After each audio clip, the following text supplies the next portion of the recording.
Okay, we have 5:30. We'll go ahead and get started. I'd like to call this Board Insurance Committee meeting to order. Roll call. We have a quorum here. The committee's here. Thank you. I see roll call, Employee Insurance Advisory Committee. So just for the sake of the record, is there a quorum here? Yes. Okay, great. We'll go ahead and move into our agenda item for the Board Insurance Committee, which is prescription drug plan recommendations. Ms. Bernard. Thank you, Mr. Hidalgo. I'm Mona Bernard, Director of Risk Management. We do have a number of our Employee Insurance Advisory Committee members here, as well as other interested retirees and current employees, and we thank them all for coming. I think the format that we would do is once the Board Insurance Committee votes after the presentation, they may adjourn, and then we're going to vote and have any further discussion, Butch, that y'all want to have. I'd like to introduce Lynn Fontaine with Hub International, which is our consulting firm that has brought RX benefits to the table and a conversation about prescription drugs. So Lynn, if you don't mind introducing the representatives from RX benefits, I'd appreciate. And we do need to speak in the mic because I believe it's being recorded, and if you don't speak in the mic, your mouth is moving, but they don't hear anything on the film. Thank you for having us. Just as a quick recap and maybe to set the table for upcoming presentation here, when we met for the review of all of the plan performance through March 31st, one of the things that I pointed out was the fact that our prescription drugs were a high average of the total cost of the plan claims. Right now, through the month of May, 35% of the total plan claims cost are prescription drugs. So in seeing that and watching the prescription drug claims come in, right now our prescription drugs are averaging about 4.1% over what they were last year. So in looking at the pharmacy contract and the proponents of it, from discounts off of generic drugs, discounts off of brand name drugs, rebates that we would collect back in dispensing fees, the various components, we were able to go to RX benefits, have them shop the large pharmacy benefit managers, and come up with a competitive contract that can save the system a great deal of money. All of this is done without having to disturb the benefit schedule. So this is being done without having to increase co-pays or deductibles or anything like that. Also, having done this several times in the past, we've worked out some agreements with regard to formulary and any changes there. So if you were to approve this, that transition would be very smooth. So I'm going to go ahead in the essence of time and introduce the folks from RX Benefits. I've known these folks for quite a long time. One of the reasons that we chose them to make this presentation, they represent all of the major pharmacy benefit managers. Because of their presence and block of business with them, they're able to negotiate very, very competitive contracts. But my biggest reason for continuing to utilize RX benefits over the years is the service that they bring to the table, not only from the standpoint of auditing and making certain that our plans are working properly and claims payments are correct and accurate, but from the work they do in the forefront to protect the plan from paying for a high-cost drug that might not be medically necessary at the time, always bringing innovation to us before it actually hits the marketplace, that type of thing. So I'll introduce the folks in front here. You have Brian Statham, Jack Tu, and Cynthia Johnson. Not in order of intelligence, by the way. Okay. So we rearrange the seats real quick. Yeah, that's right. I pick on them a lot. Thank you, Len, very much. It might be helpful to hand that out. which way? I will give Jack just a minute here to hand those out.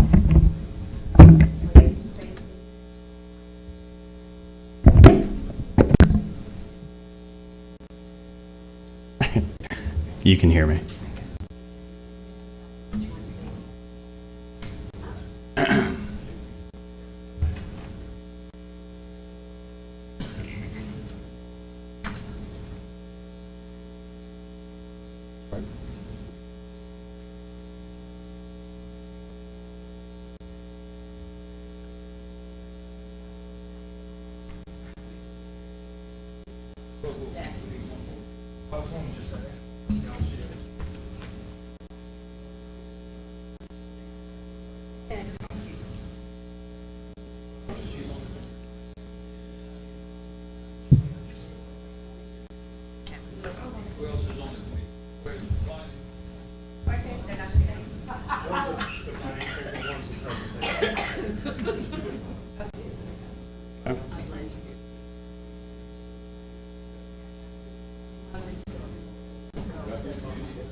Okay. Okay. Okay.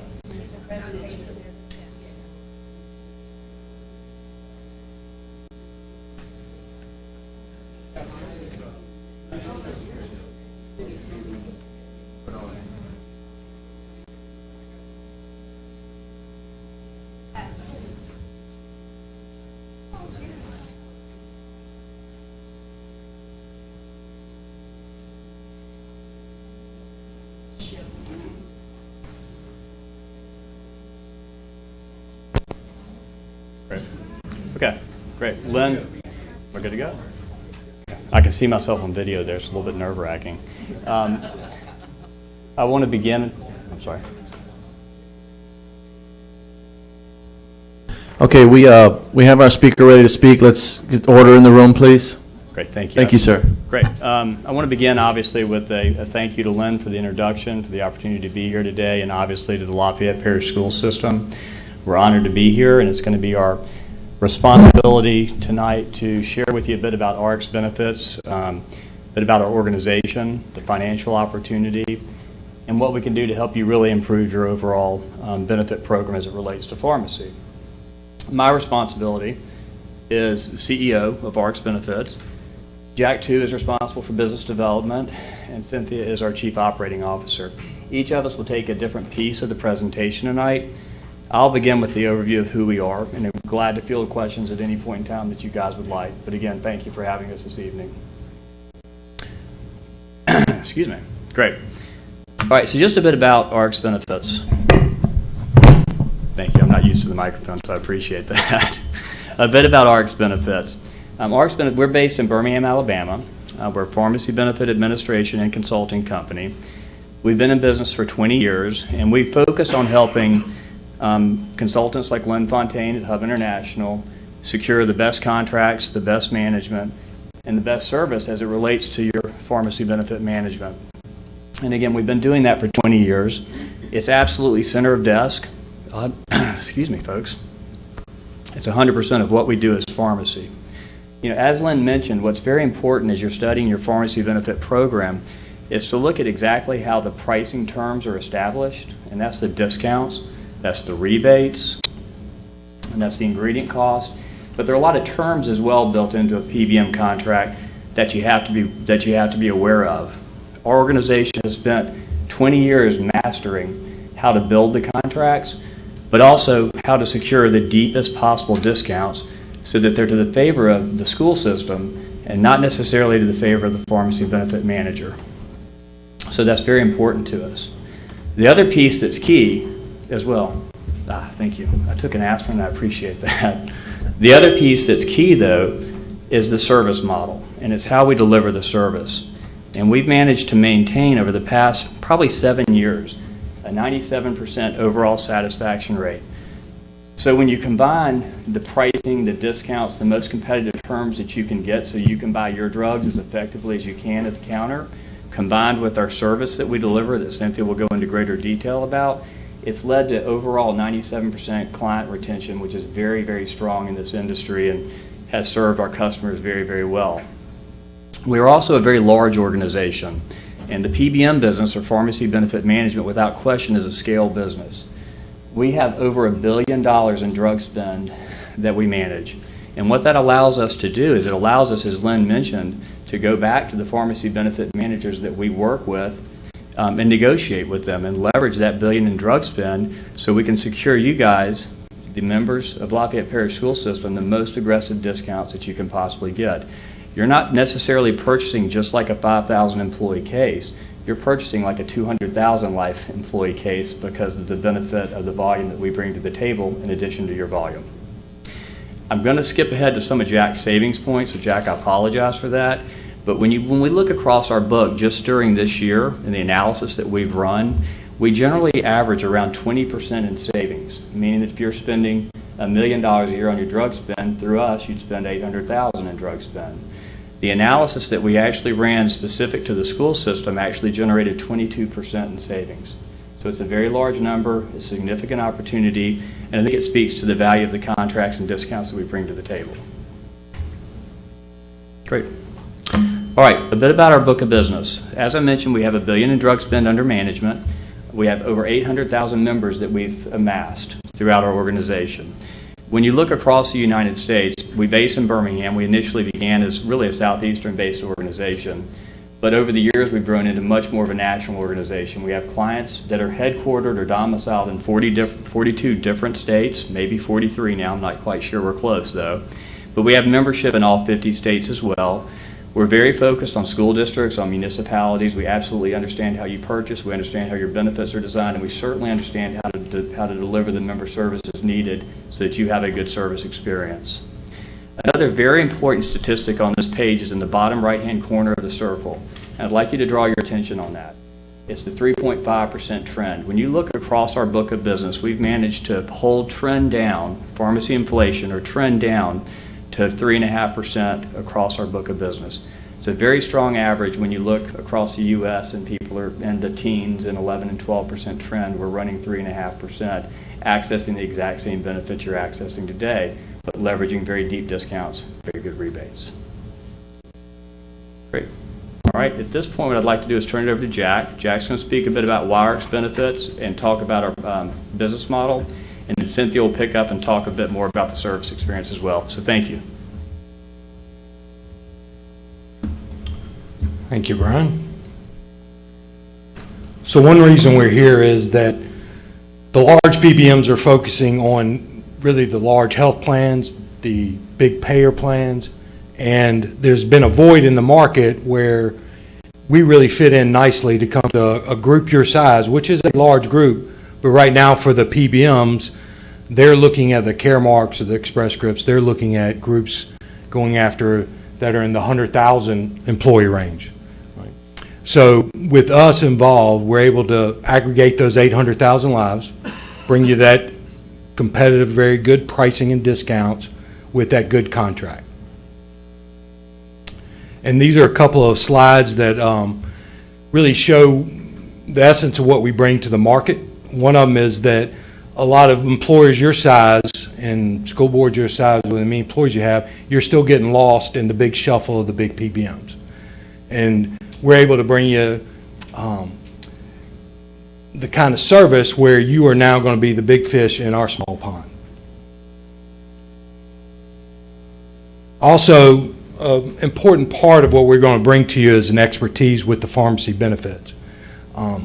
We're not only bringing you the good contract with the good pricing, but we're also bringing you the expertise on how to manage the actual pharmacy benefit. That includes controlling utilization and controlling your cost. And that's something different you're going to get with us when we work with you than you may feel if you were in a direct relationship with the PBM.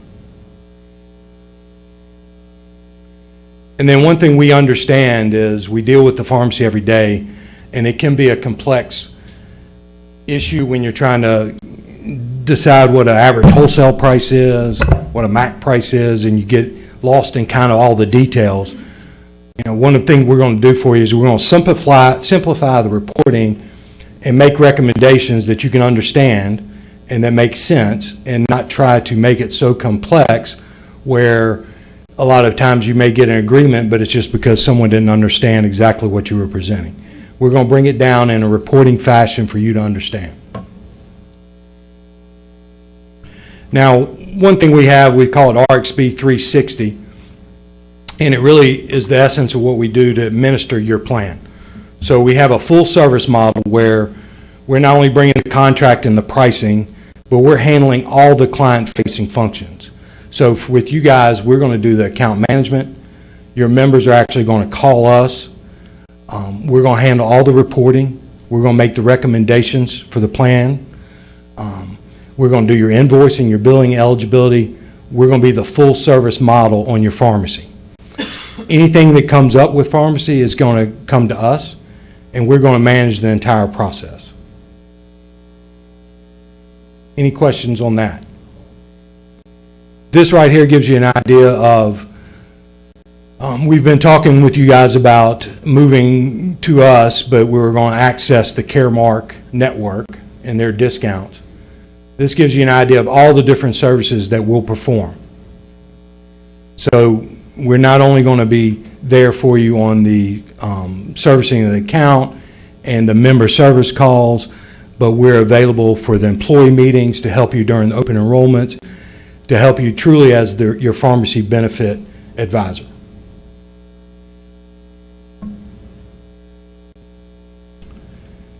Now we're going to go into a little bit of details as far as what it would look like as far as being our client and how that would be, and I'm going to have Cynthia Johnson, our CEO, take over.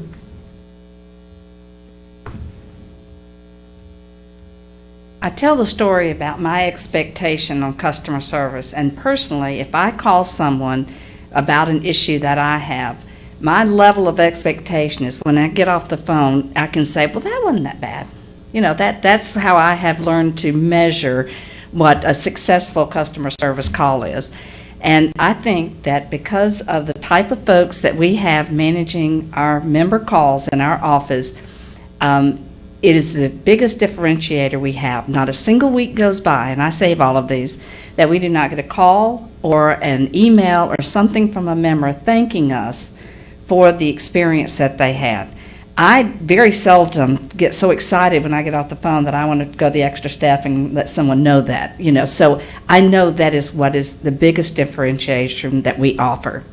I always say that from a client perspective and from a school board perspective, we treat your members like you would, with that same interest in helping them.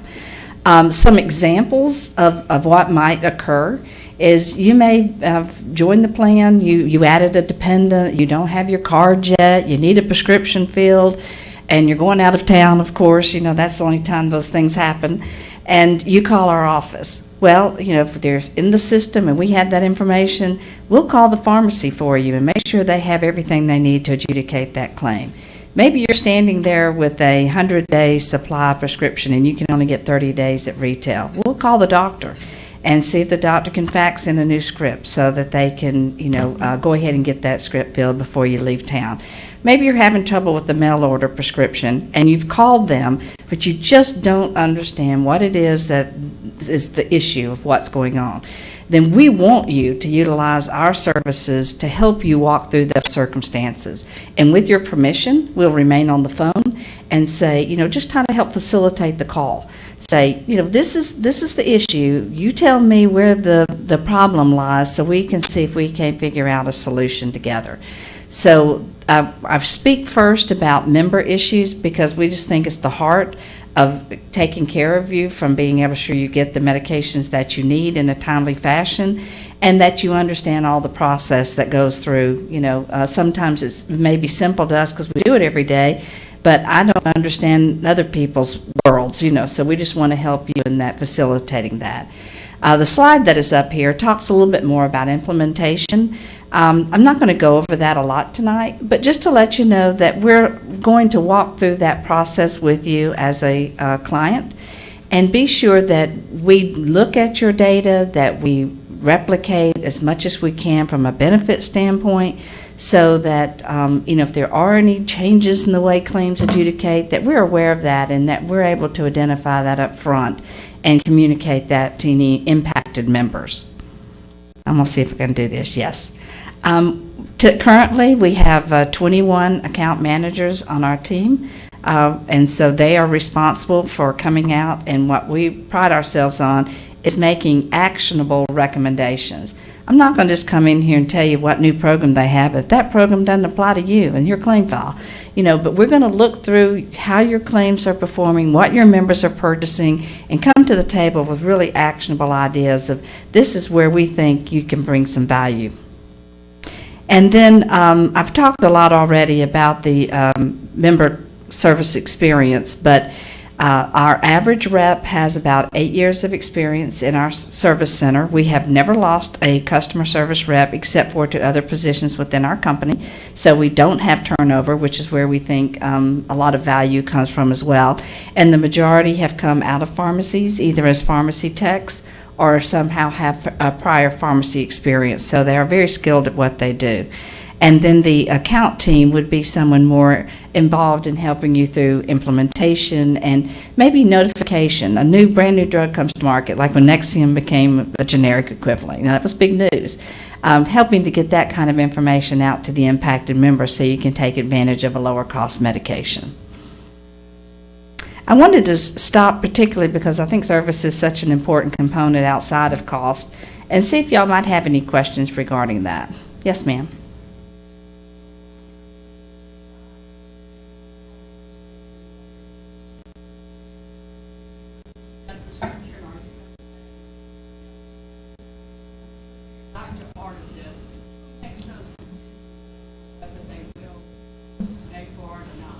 Well, formulary decisions, what drug's going to be covered on the formulary and which one is not, are made by a P&T committee made up primarily by physicians. There's a few pharmacists on there, but that is primarily by a physician, and that is at the pharmacy benefit manager level.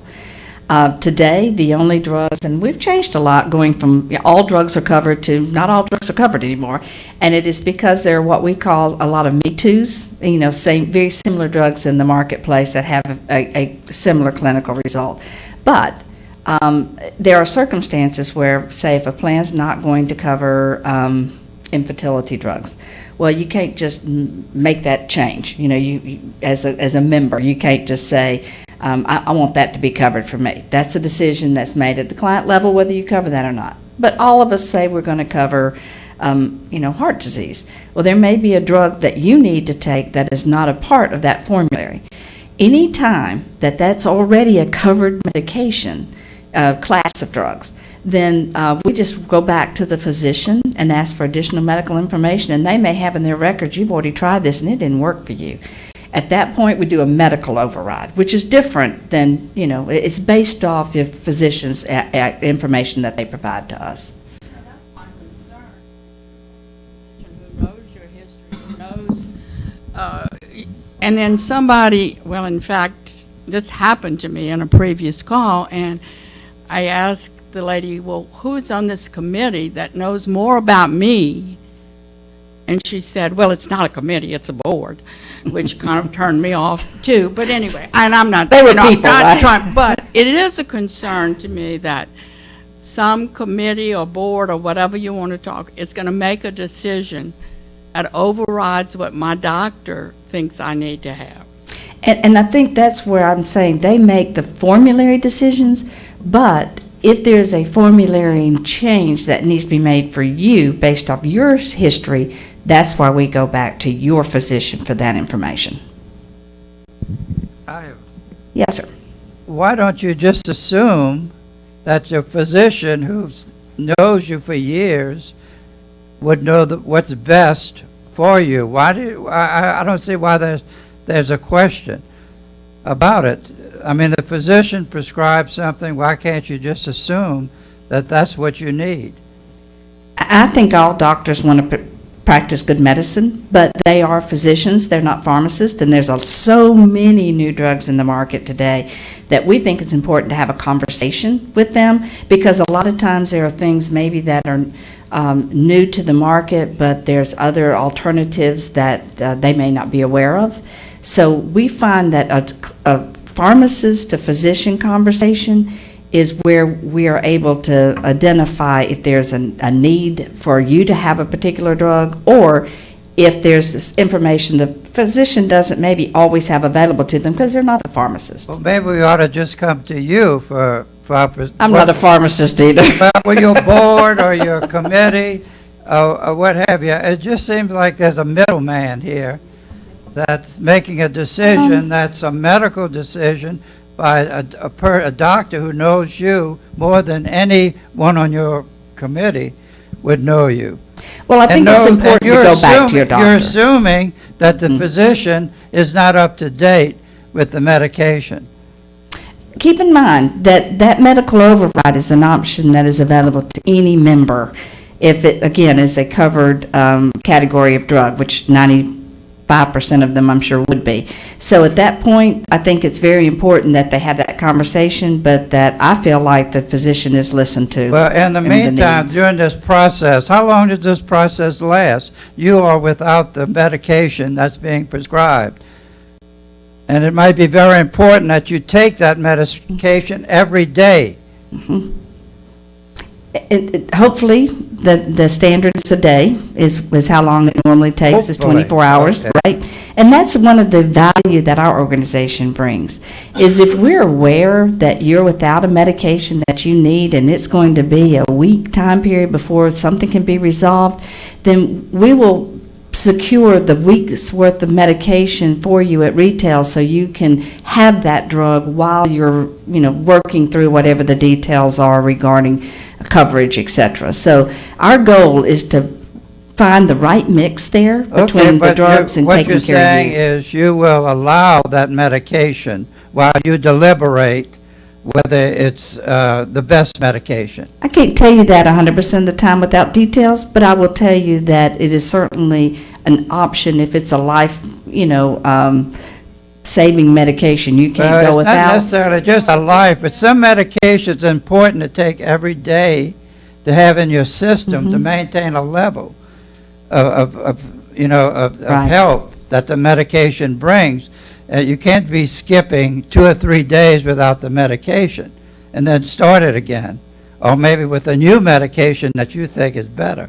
Well, I think that every situation is different, and that's why we are do what we do, so that we can help you communicate with the pharmacy, with the physician, and get those things moved along and resolved quicker than we feel like are done when you're in a direct relationship without our assistance. Yeah, and I had one over here too. Ms. Johnson, I think that we're looking for assurance that when the prescriptions change, if it was something that was in deliberation, that the doctors, if once there is a conversation with the pharmacist and the doctor, that the doctor's word is heard. So who makes the final decision if you guys say no and the doctor goes absolutely? Is it the formulary? And what happens in that case, please? It would be the formulary, but I will tell you that example of, we don't have that occur very often, but an example is there's a drug on the market that's been out for many, many years. And recently, the manufacturer sold to another manufacturer.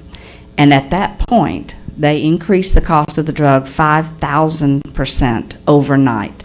Well, that's the sort of stuff where we need to stop that so the plan is not paying 5,000 times more. I mean, it went literally from $13 to, $6,000. It was ridiculous. That's the sort of thing that a formulary does. We're going to stop that until we have a conversation with that physician to be sure, is this the drug you need to remain on at that cost? Were you aware of it? And if you're on a plan with a deductible or a higher copay, you may have increased cost as well. So that's an example of how it's not intended to be a negative. It can be a positive. And there also can be other reasons for those interventions, such as safety.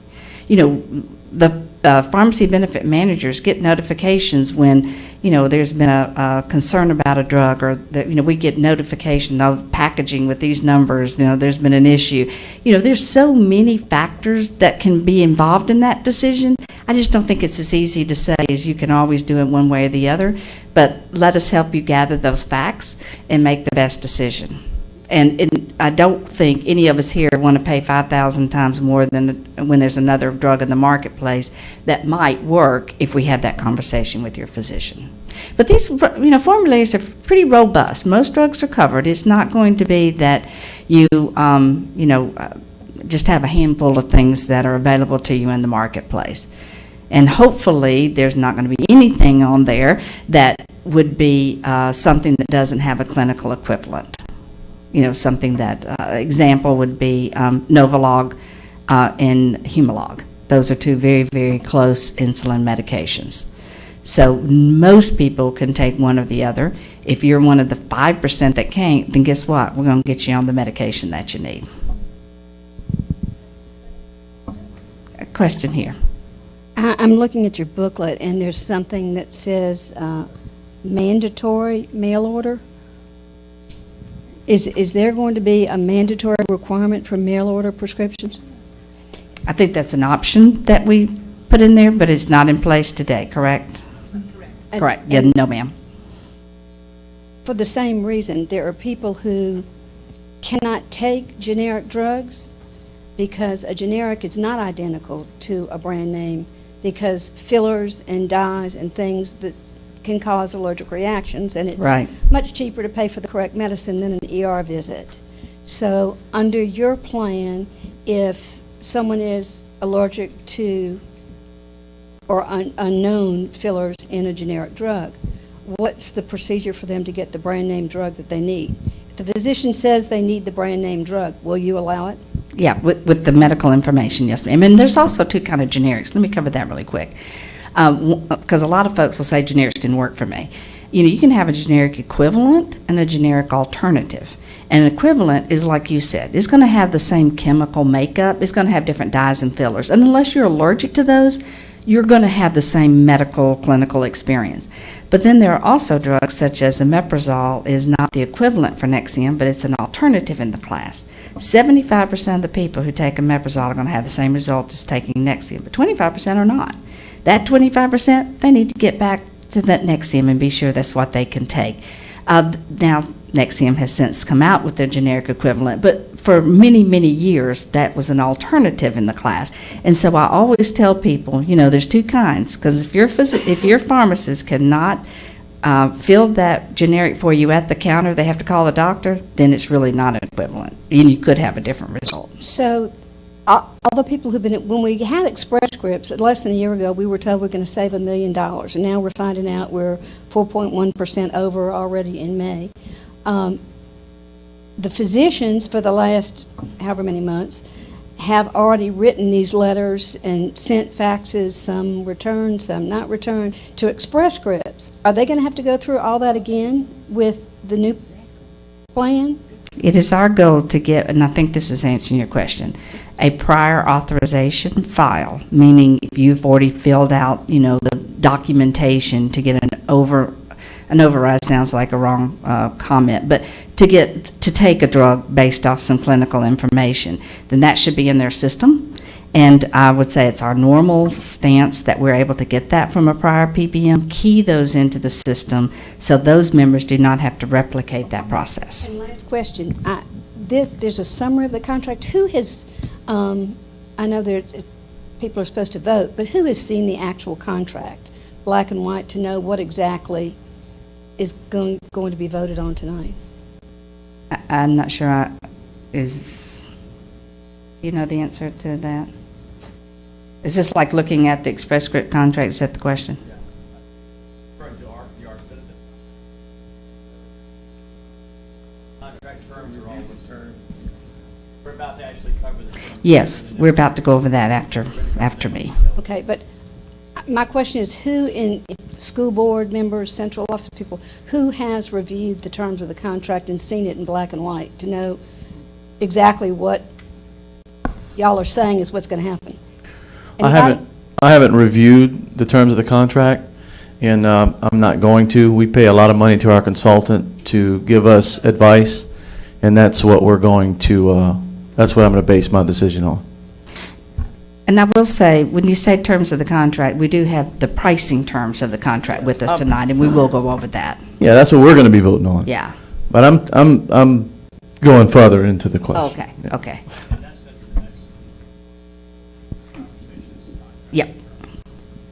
And you may have, that may answer your questions when you hear those.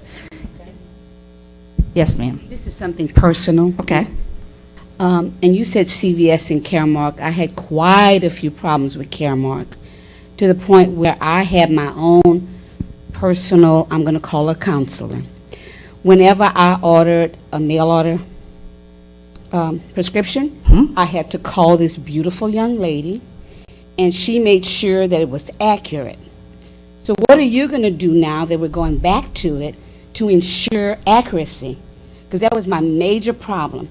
Caremark sent me money because they didn't, and you know, pharmacists don't send you money, but they sent me money. Not a good sign. Because it was such a horrible experience and they couldn't get it right.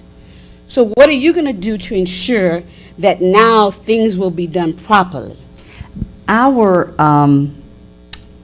customer service department is the person I want you to lean on for that type of what I would call concierge service. And we would welcome to do that for all of your members and staffed appropriately to do so.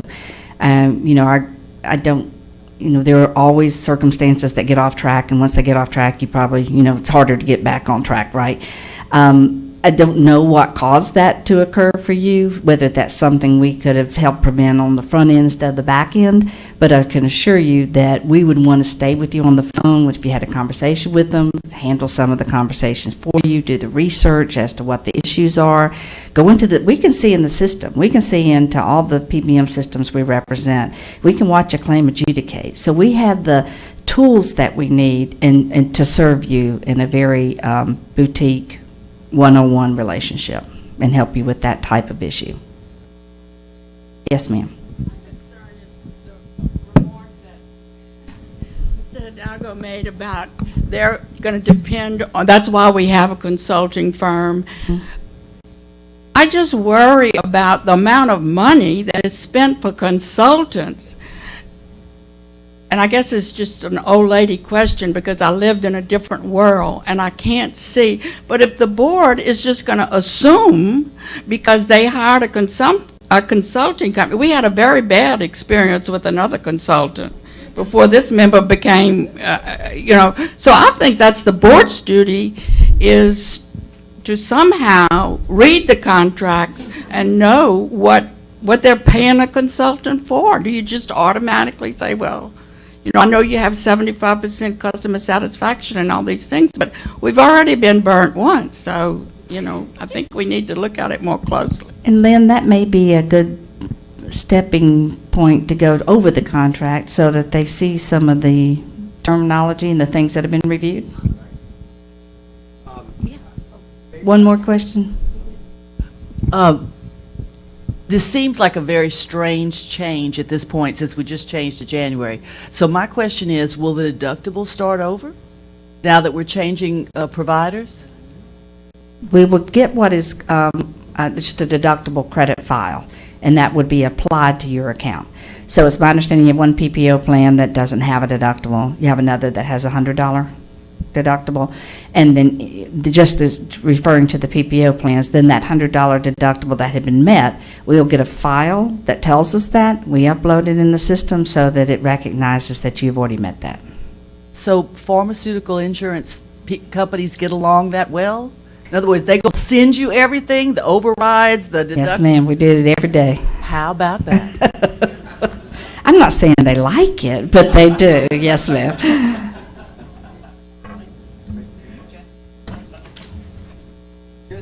Just to address some of the concerns that you've all mentioned, we've been through this process several times. In knowing all of the different pharmacy benefit managers and different ways to approach them, in your history you had a direct contract with CVS, and then you recently changed to Express Scripts, and Blue Cross's deal with Express Scripts. So basically what we've done here is when we first noticed the high degree of percentage of prescription drugs looked at your current contract, felt that that contract could be improved, you know, that's one area. That's savings to the school system, because in a contract, it's how much of a discount you're getting off of a generic drug or a brand name drug, what are the dispensing fees, and what type of rebates come back to the school system on brand name medications. All of that was favorable because of their leverage in the marketplace and able to go to these same vendors that you've done business with in the past. The three big ones out there, Express Scripts, CVS, and Optum, okay? So we could negotiate on our own and not strike up near the contract they could with 800,000 members, or we utilize RX benefits. But one of the main things, all of these different situations that you guys have are concerned about, I've lived through them, okay, with other school systems, in that formularies can be very restrictive, or formularies can be very broad. You have a very broad formulary right now, okay? We want to make sure that we don't have disruption when we change, so we're doing all of the homework ahead of time on that. And I've also negotiated to grandfather the current formulary so people don't have disruption with their prescription drugs.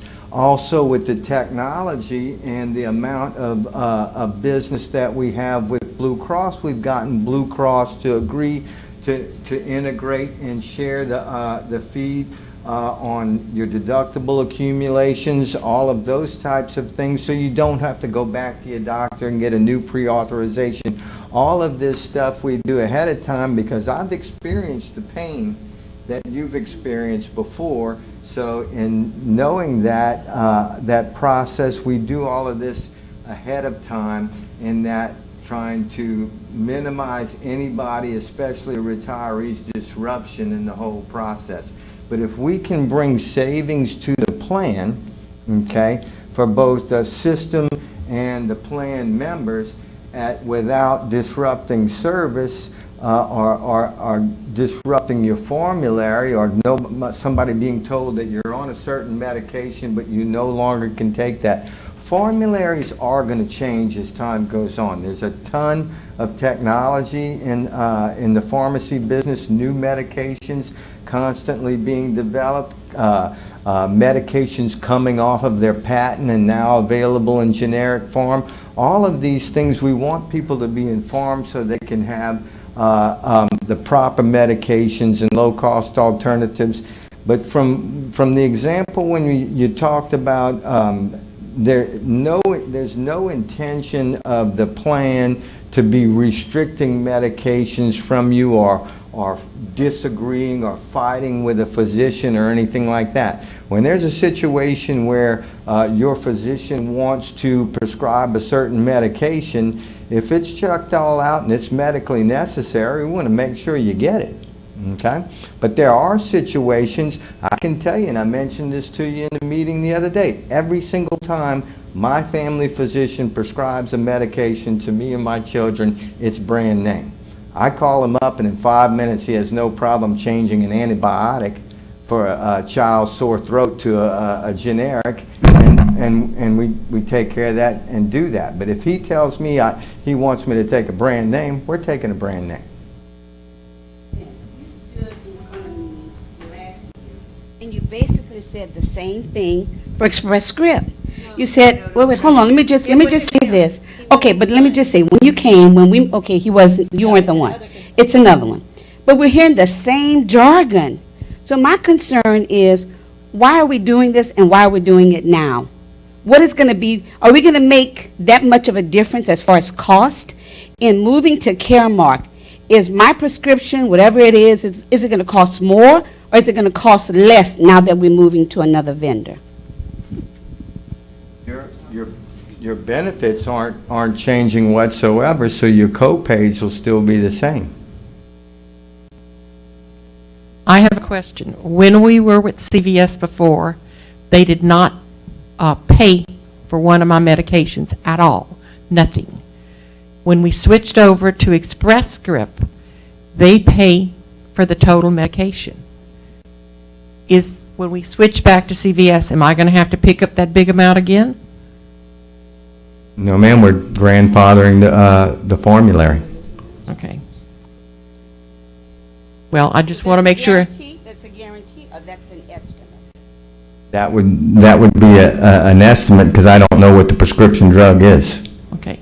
It's for diabetes, and it's $750 every time I get it filled. Mhm. Because they do not recognize, CVS would not recognize it.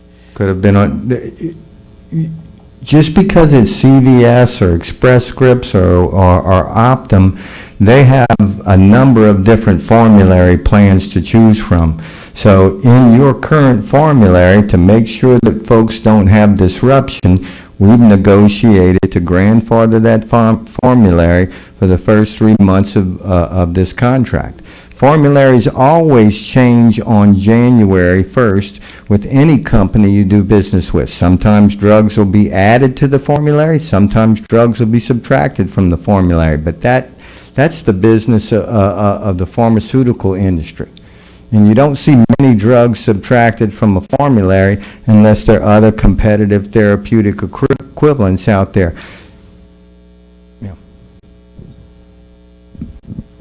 I think he's saying first 3 months because we're proposing we move in October 1. So that would, he would say that the formulary is grandfathered in or guaranteed through the end of the year, and whatever January 1 changes would happen, we can't predict at this time. But I also want to mention that I think you will find with RX benefits, you're going to get a level of customer service that you don't have right now, and you didn't have with CVS Caremark either. Because when you had a problem, if you got and you couldn't handle it with CVS, or you can't handle it with Express Scripts, you have to call us, and we do the best we can to help. But we don't have the access, the expertise, nothing that they have. You can pick up the phone and call them, and they will be able to fix it in a way that we never could. I have not said that.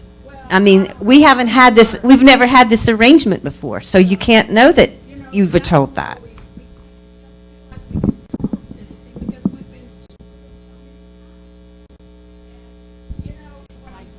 Let's speak into the mic, please. I'm looking at, I don't think they ever answered Carol's question, too, about why are we doing this at this time? We were told, and personally, this is strictly personal, I realize, I have had absolutely no problem with the drug plan we have now, and unfortunately, I take more drugs than I used to take. So, and I've not had a problem. So if it's not broke, I understand you're saying the cost, but the cost of medications in general have gone up. I know anybody that has drugs realizes that. So I just don't understand why the critical thing to change now. Yeah, I guess it boils down to, is this for our benefit or for your benefit? Okay, we need to get to then the part of the presentation where we feel it's very important to make that change. And if you're not having any trouble now, you shouldn't have any when we change. Absolutely. So guys, thank you very much. I'm going to pick up and talk a bit about the financial summary and the reprice that was conducted on the claim file. And there are substantial financial opportunities associated with the transition from where you are today under the Express Scripts contract, under the RX Benefits CVS Caremark contract. I thought I'd give it to you in a summary fashion here. I know you can see it on the boards there. But I'll take you to the bottom line. The total savings over the incumbent on an annualized basis is $3,051,616.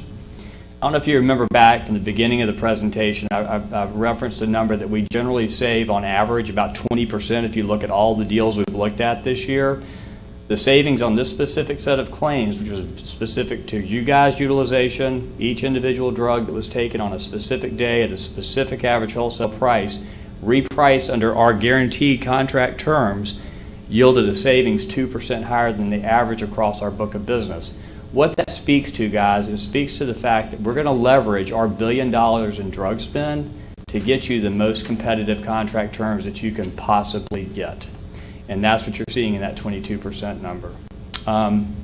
If I break that number down for you, ingredient cost savings, which is the actual cost of the drug, the medication itself is $2 million of the savings, $2,081,984 to be exact.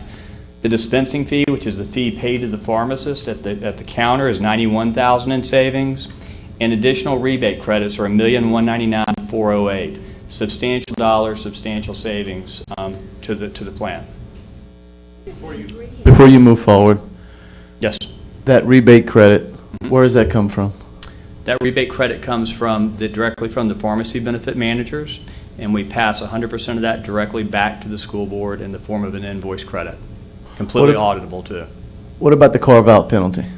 The carve-out penalty is baked into the financial analysis as well. It's all baked into that. Excuse me, let me rephrase that. It's all part of these numbers. Yeah. Blue Cross. That's what I want. Where's it coming from? Yeah. So let me ask you this. That's included in these numbers. Okay. Let me ask you this. My question, I guess, could have come in the beginning of the presentation. It could probably wait till the end, but I got you now. All right, good deal. RX benefits. Didn't we utilize your services previously before we made this change No, at all? no, not at all. RX benefits was not part of the previous arrangement that we had in any way, shape, or form? No, we've never administered any benefits at the school system whatsoever, no. Okay, thank you. Yes, sir. I do want to take one step deeper. Guys, excuse me for all the numbers on the page, but these are really important. And what this does is it spells out to you what the contract terms are. I will not take you through all the details. What I want to tell you, though, is that every number that you see on the right-hand side of the column are guaranteed discounts, guaranteed contractual discounts that are 100% auditable at the group level based on your claims experience. We're going to put a box around your pharmacy spend. We're going to manage it with these discounts. And if the PBM underperforms in a discount, we're going to recover those dollars on your behalf. We are the watchdog. We're the advocate of the plan through these contract terms. You can look and see how it's all broken down. The contracts on the left for retail or retail 90 or mail or specialty. And that's how we've done the reprice, and that's how the contract is structured to protect the school board. Yes, ma'am. You want me to go backwards? Microphone, please. Oh, sorry. Get him.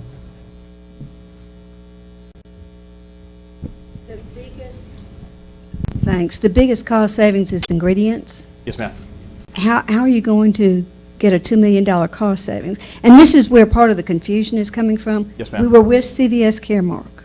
We were told if we went to Express Scripts 6 or 9 months ago, we would save $1 million.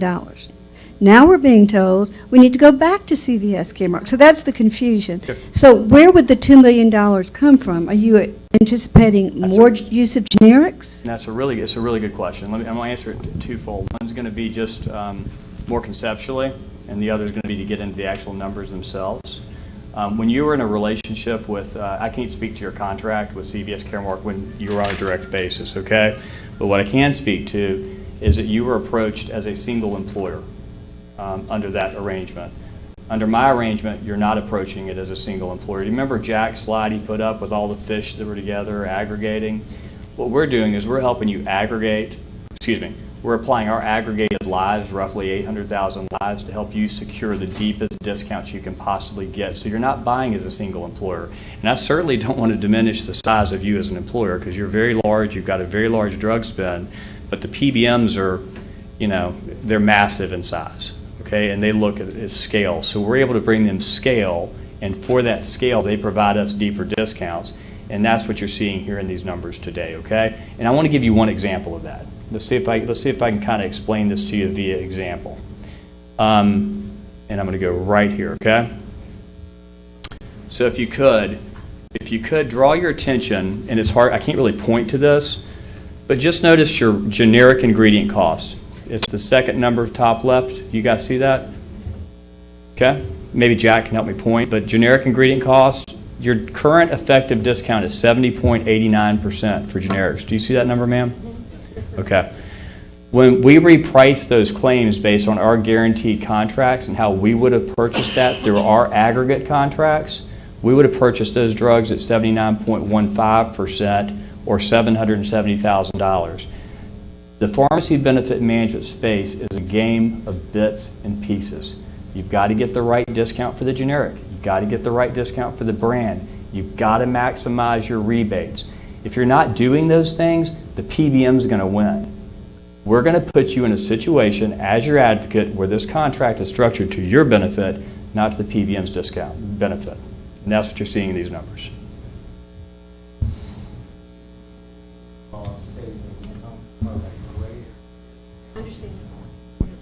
Mr. Santani? Yes, sir.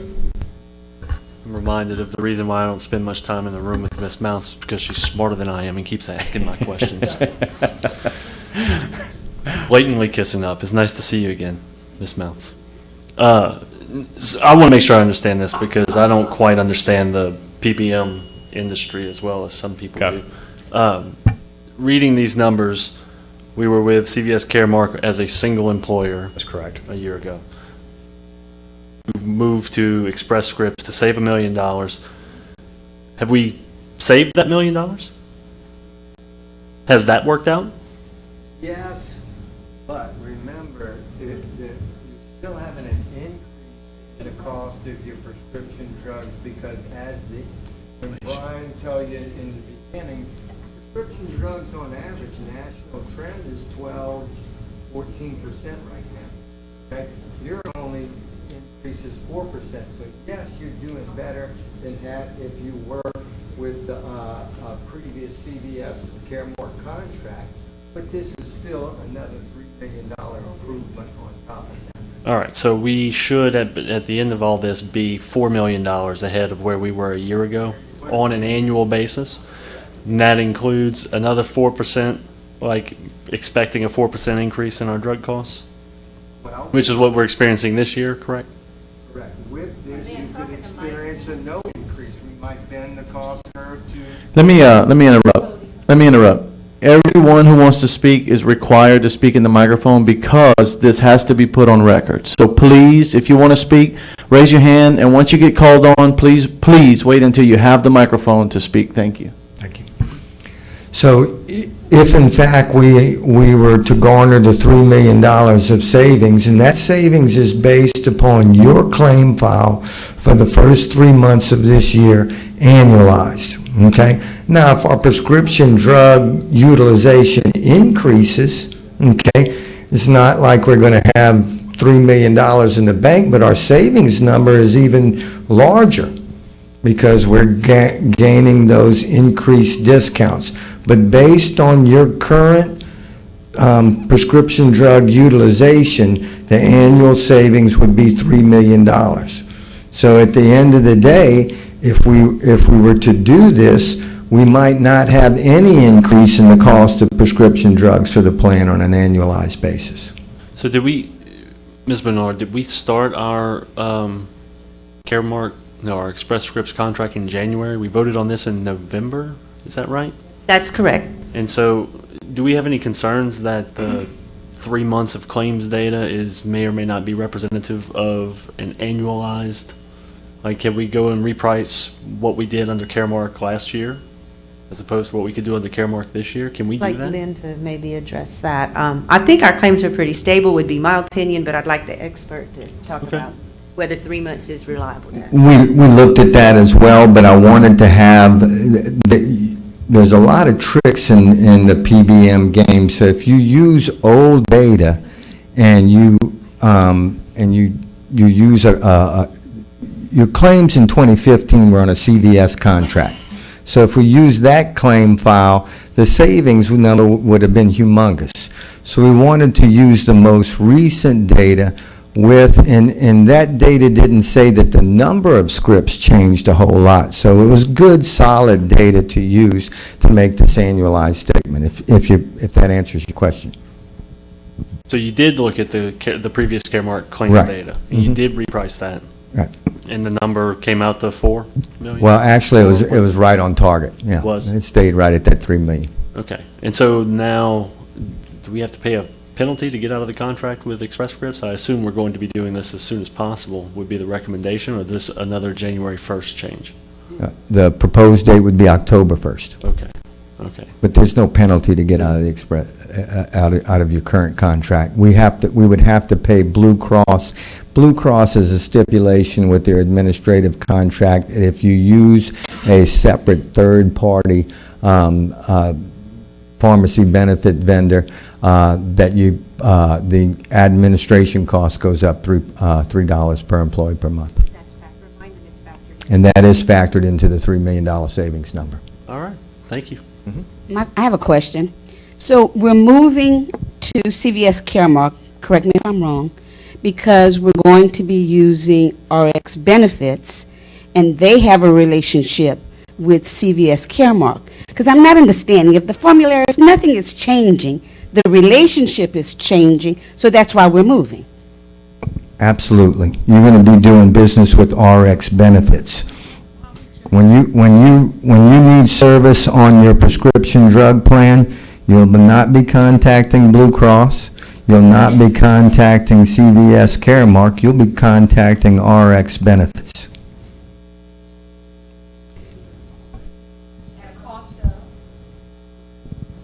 At a savings. Savings of $3 million. Yeah, excuse me, but I still don't understand why, if nothing's going to change, as far as we're concerned, our cost will not change. Why are we changing? I mean, I don't understand. We're changing because the cost of prescription drugs represents 35% of the total cost of this multi-million-dollar plan, and the cost of health care continues to rise, and if it continues to rise, it's going to show up in premiums. So we're trying to do everything we can to save the plan money without changing benefits. So what you're saying, if we stay where we are now, it's going to go, we're going to be paying more. Eventually, yes, sir. And that won't happen with you. I can't tell you. Okay, then I still, you haven't told me why we have to change. If everybody's satisfied with what is now, just tell me then the benefit is really for you, not necessarily for us. Absolutely not, no, sir. Everyone is not satisfied, sir, and I think that's the reason we're here. We as school board members are responsible for a balanced budget and providing a high-quality benefit. First of all, high-quality education to students, that's number one, but then all these additional things come into play. Right now, this school system is spending $3 million more than our consultants and myself believes we should. And so while I agree there will be no changes to your benefits or your premiums, there will be a positive change for this school system. And because there will be no change to your benefits, that's all the more reason I believe that you all should consider supporting this particular change. Thank you. Mr. Lynn? So my understanding again is that we will see no change in our benefits. However, it could definitely postpone our premiums going up. Good, yes, ma'am. And in the meantime, with the economic crisis that the school is facing, save our school board millions of dollars. Yes, ma'am. Say that up front. Well, he did, but let's move on to... let's move on. Move on. We have another question. As I understand, when we switch over, the benefits will stay the same until January. What happens in January when you said that there could be a change? Could and I'm talking about the medicine that I know, could that suddenly be charged when it's not being charged now, the cost of the medicine? I'm not sure I understand. Okay. Will the formulary change in January? Right now, Express Care is, Express Scripts is now covering some medicine that I take. Can that change in January because the former Care Mart did not cover that medicine, could they not cover it again in January?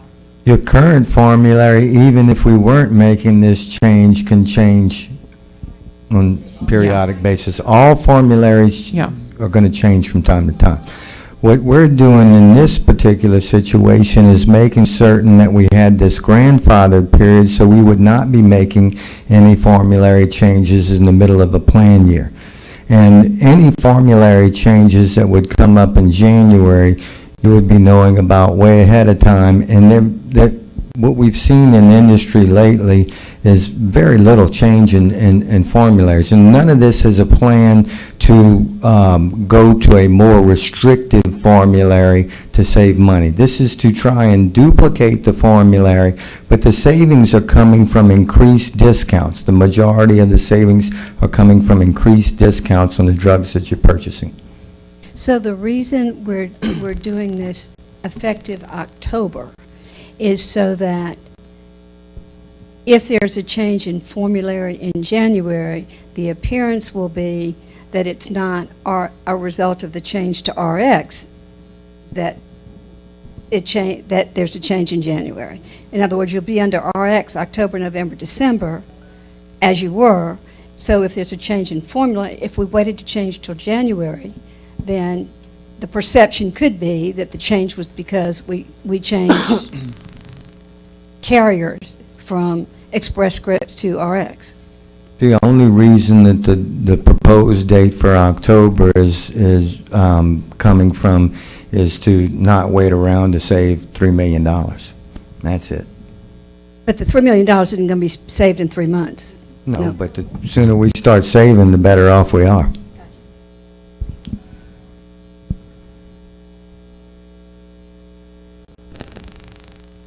All right, so I think in closing,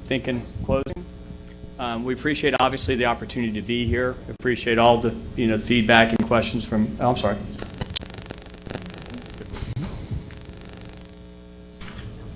Okay, I think the big thing is the discounts.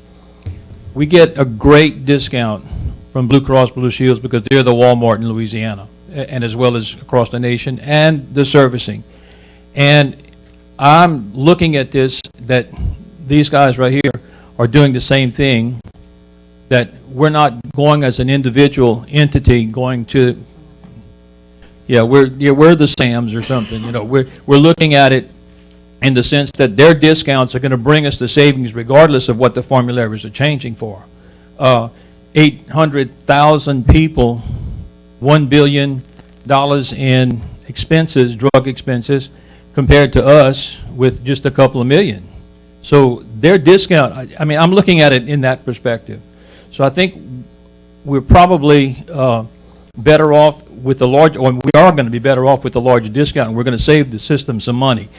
It's not going to cost us anything, any extras, in the sense of our premiums going up right away. We're going to be the same through December. We may have had to go up anyway in January, because if the formularies change for them, Express Scripts, or for CVS, then it's going to be the same thing. But with the discount, that increase would be a lot less from what I'm looking at. One of those, basically like the generic mailing, there's a difference of, brand names. Let's see, there's a savings of like 81%. I mean, that's a huge amount. So, I think we need to look at that. I'd like to have a little bit more time to read through this, and I understand there's a decision that you guys want to make tonight, and I understand that. But is there a way we could, okay, do y'all want to vote on, is this going to be voted on this coming Wednesday? No. Okay, so if y'all want to reconvene as an employee committee alone, we can, before the board takes it up. That's up to you guys. would y'all like to do that as a committee? I have a feeling too. I'll honor whatever. Okay. Does the committee, we have a quorum, do y'all want to meet or not?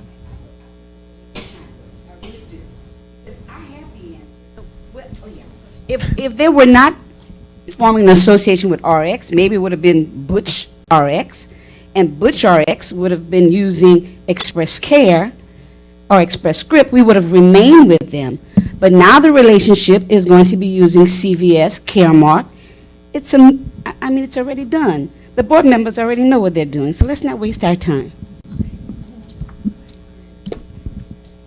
Okay, granted, I hear what you're saying. So basically what we're saying, we don't need to meet again? Is that, okay, all right, so then no, we're not going to meet again. That's cool. Okay. And we're going to be given some time to look at this and kind of digest this like on an individual basis. Take this home. We can take it home. Okay, all right, that's good. That's good. Thank you. And one more thing, the articulation with, because we understood that Caremark does not articulate like they do with Express Scripts as far as for reading across the line or something.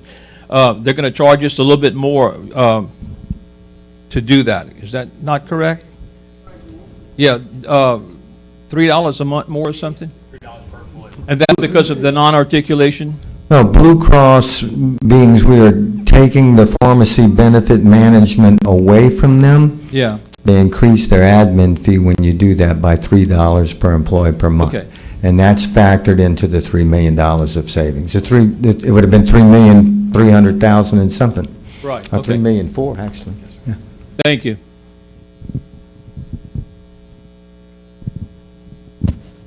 All right, well, we certainly, from myself and Cynthia and Jack, thank you, Lynn, thank you to the school board. We appreciate the opportunity to be here. We're confident that we're going to be able to deliver very competitive terms for you. I'm certain a lot of what I heard from the crowd in terms of service issues are what we hear when people are in direct relationships with a PBM.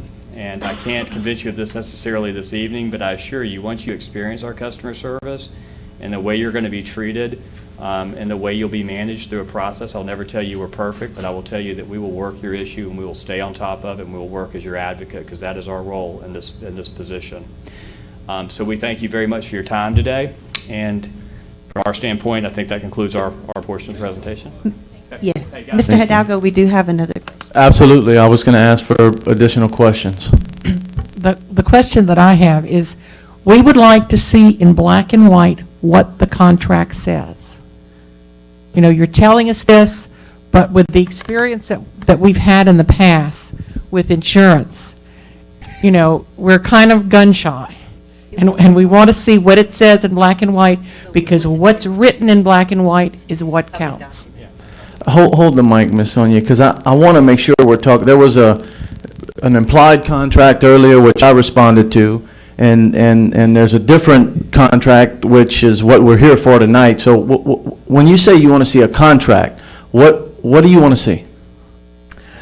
I want to see the final contract in writing, exactly what's going to happen and what we're going to sign to guarantee us. Regarding the rates? The rates, the service, you know, what's going to This is in happen. essence what's going to be in the contract. We're looking at it. It just doesn't have a signature page. Yes, sir, and there'll be other details in there as well that supports the terms of the agreement. We'll certainly be providing that to the school board without question. Thank you. So, Mr. Hidalgo, I would suggest, if we have two committees, the Employee Insurance Committee and the Board Insurance Committee, the actions by both committees would need to be reported to the full board. Correct. We would need to, presumably, introduction, one meeting, and then action.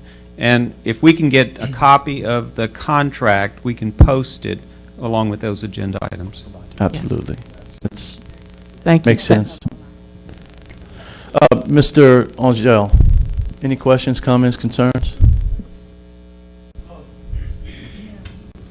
Thank you. No, I don't think so.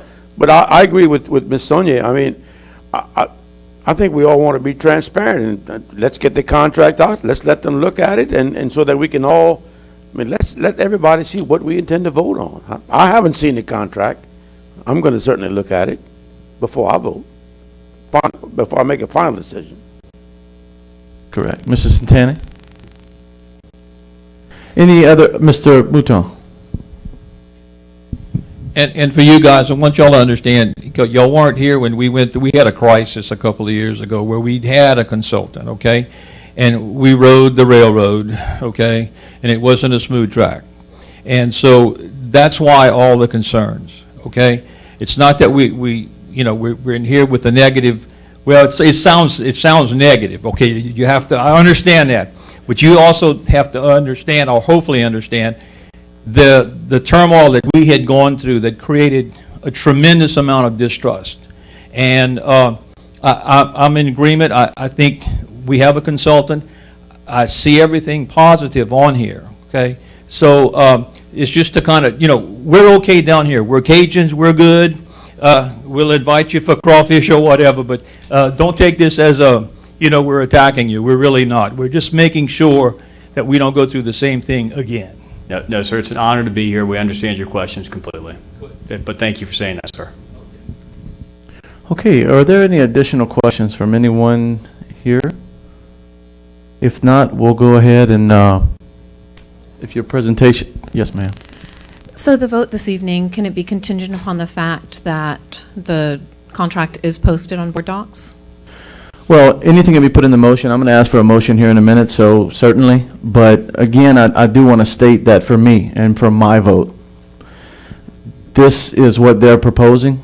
This is the contract. If it comes back any different, then it's essentially null and void. And as a school board member, if they don't produce what they said they would produce, I think you know that I will be bringing it back to the public's attention. I'm not concerned about it. I feel confident with it. But yes, it can certainly be put in the motion.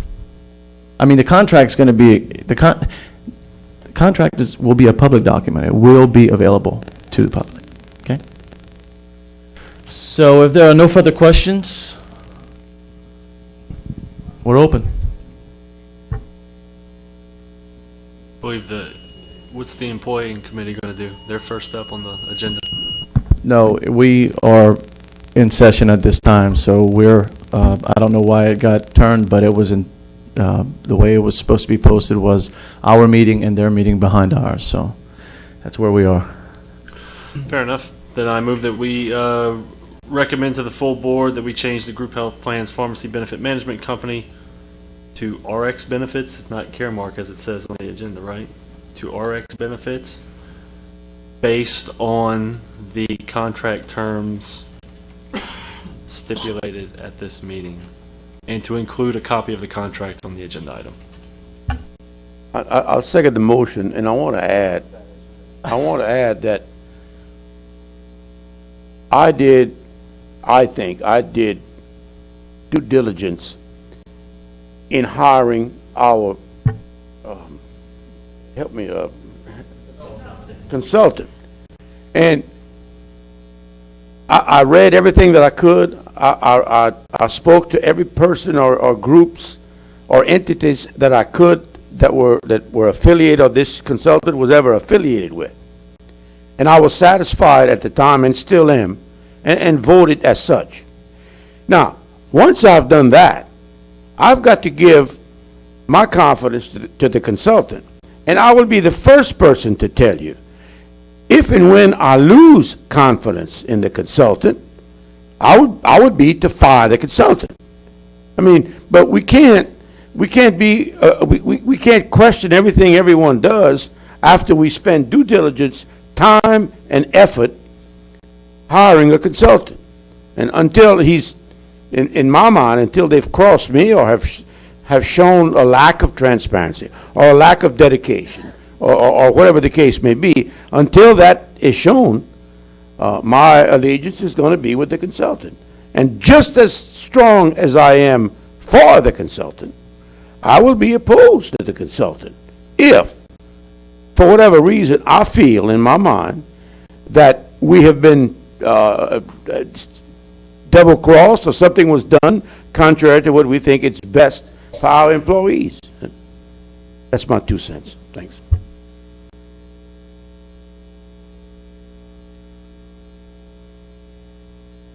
Did you get all that, Ms. Melva, or did he kind of? No, not that. The motion. That the Board Insurance Committee approve the recommendation to change the group health plans pharmacy benefit management company to RX benefits based on contract terms stipulated at this meeting, and a copy of the contract be provided at the regular board meeting of July 6th. Wow. Month off. She's back ready to go. Yeah. Wow. Yes, we're gonna.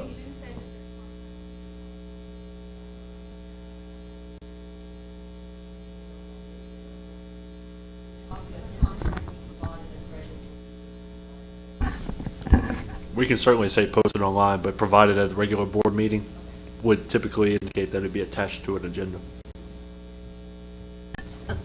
My question is, July 6th is an action. Would I be introing it on July 6th then? Or would we intro in the second meeting in July? I mean,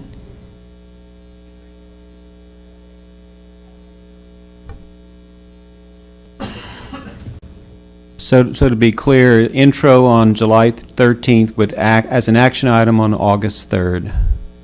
Is that going to give the team enough time to implement by October 1?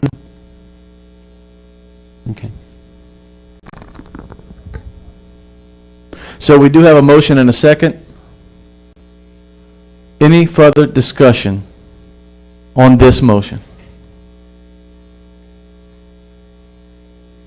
Hearing none, I'd like to call for the vote.